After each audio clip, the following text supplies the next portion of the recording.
Hi, Pascal Andy here. Welcome back on the step 3C.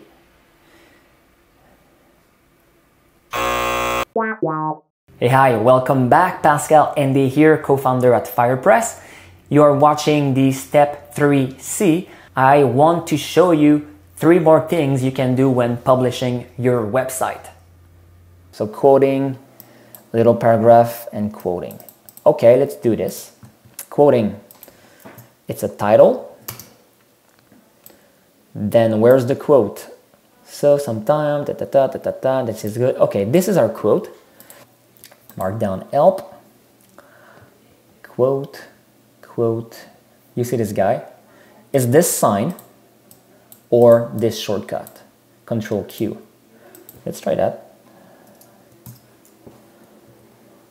So this is very dangerous because you see what happened here?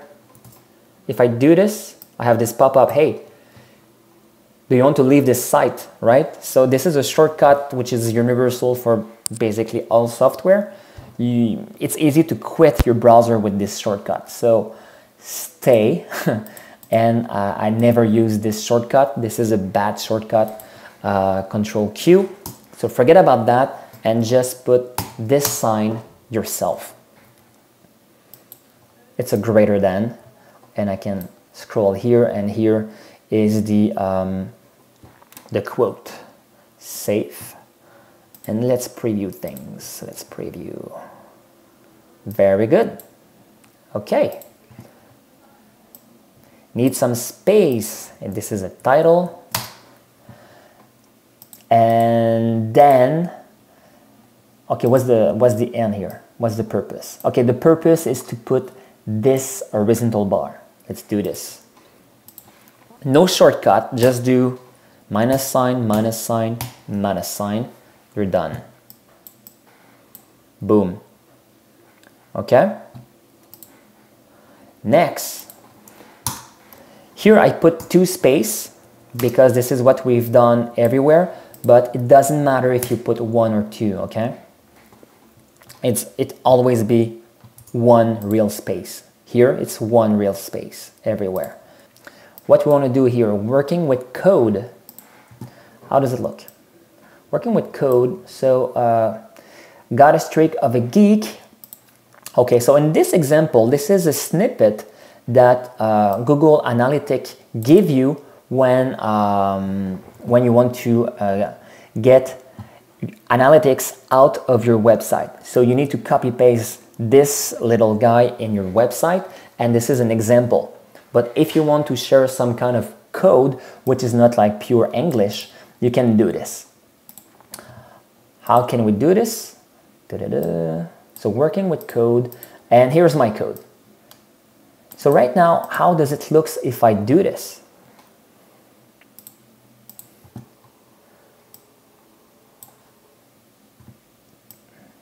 Actually, it does not appear. Why it does not appear? Because this is actually a code. That's the whole point of putting a syntax around this code so people can view it. And you see like script like that. So script like that is really like an HTML tag, and you don't need to understand how it works. The only logic you need to know is if you ever want to display this output to your on your website, you need to tell Markdown, okay, do not interpret that. I want to actually show this. And how you can do this? So let's put a space like that. Let's go on my Markdown helper.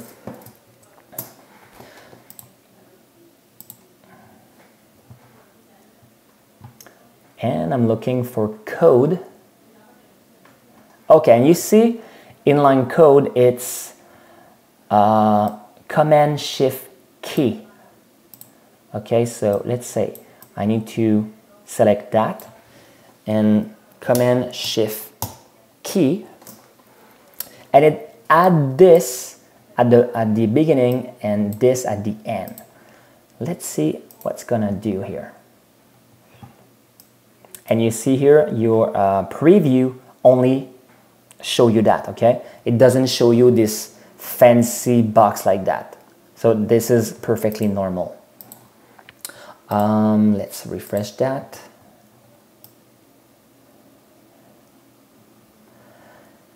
And we have a problem here, okay? Why? Let me show you first how you should do this, and I'm gonna show you the difference. You need to put 3 of those guys at the beginning, not 1 but 3. So I'm gonna copy paste 1, 2, 3, and I like to put it at the end, not here, but at the end here. Personal preference. And 1, 2, 3. And now you see how it looks. It appears. And why? Because now it's not even written here in the markdown help, but we call this when you add 3. I don't know how to call those guys. Sorry guys. But when you had 3 of those ones, it's a code block. And this is what we want to do here. We want to add a code block. Let's update. Let's refresh. And boom, you see that. Very fancy now. And you can even scroll like that. And your visitors or your viewers can take this and copy paste that and use this snippet wherever they want.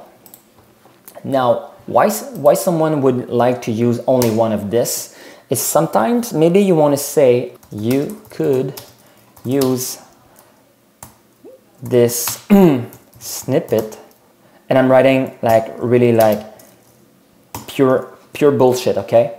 It's just to give you an idea if you need to. So you use this sign like that, period, update, and it would look like that. You see?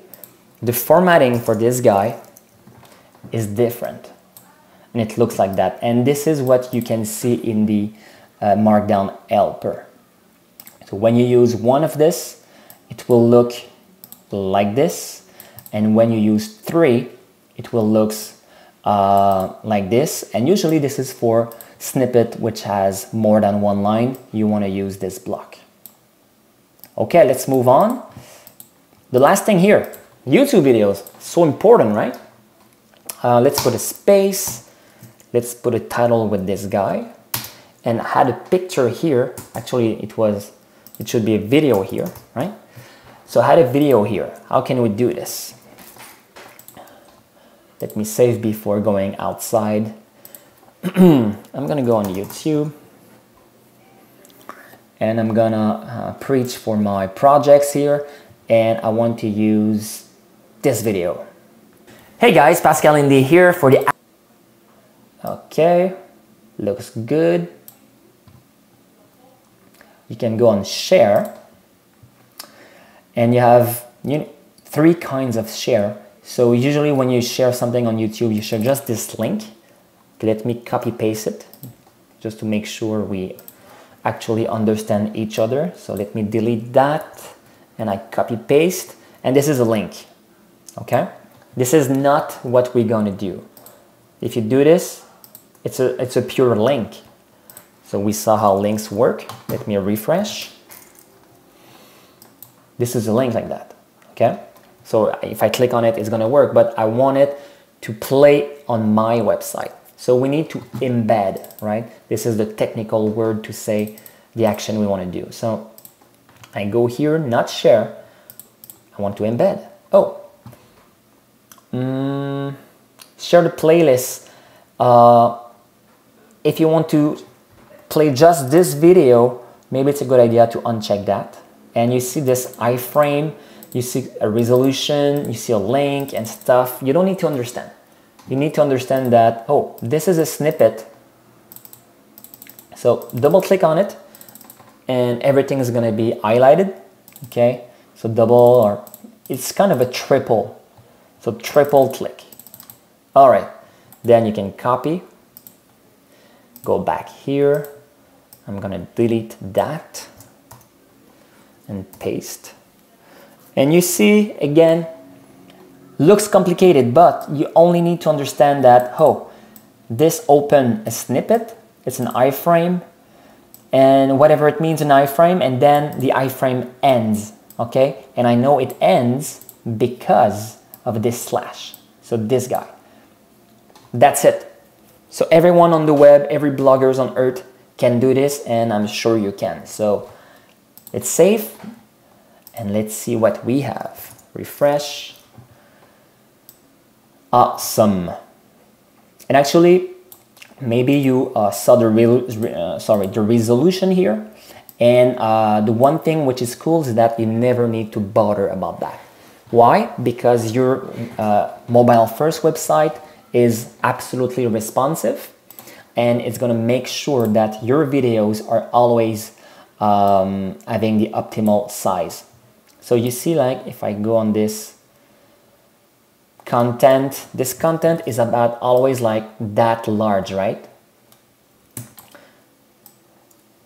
Like that. It's always about that large and that large. So it's always pre-formatted for you, so you don't need to mess with it. And let's see on the phone how it looks.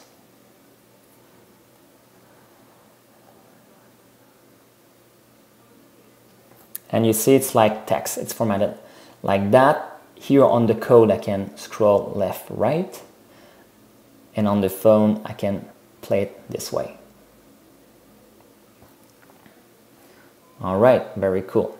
We're gonna do a part 2 because you need to know about what's going on in those guys. You can put tags, the publish date, the author, metadata. You know, this is for how it's gonna look on Google.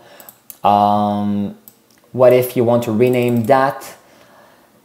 Little things you need to do as an editor, right? So what we've done, and it's been long, I know, it was all about editing your content. So you can write words plain English, then it looks fancy like that.